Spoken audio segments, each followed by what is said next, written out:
Šančio ekipažo pareigūnai nusprendžia patikrinti nuošalioje vietoje stovintį automobilį.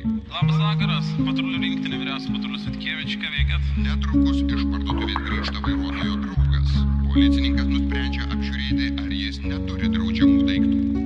Maišelis maišelyje, o jame kaip įtariama narkotinės medžiagos. Vėl prabundu iš ryte, pilnas straipsnių internete, vėl sukos atsikėlė rūko dūmo kabinete. Ten porą straipsnių yra parašyta apie mane, jei tai čia būtų visa tiesa, problema kame, ko tu nori. Aš judu jau sorry, negalėsim susitikti, nes memento mori. Visas kelias jau patiestas, mano gyvenimas visas jau nuspėtas, neliko ateities, juodas kraujas jau padėtas.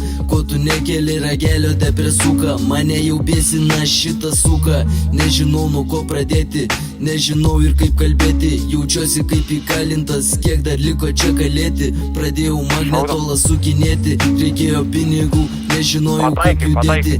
Neturiu nei būto pinigų ir mašinos išjudėti. Dega cigė iki galo, mentai viesi mūsų pidaką. Dega cigė iki galo, mentai viesi mūsų pidaką. Nepyk. Tik žudo mane, aš nekaifuoju, sportas lydi šitą gražų kelią. Tik kiek pridirbau, net neklausk, kai jau ne to keliu.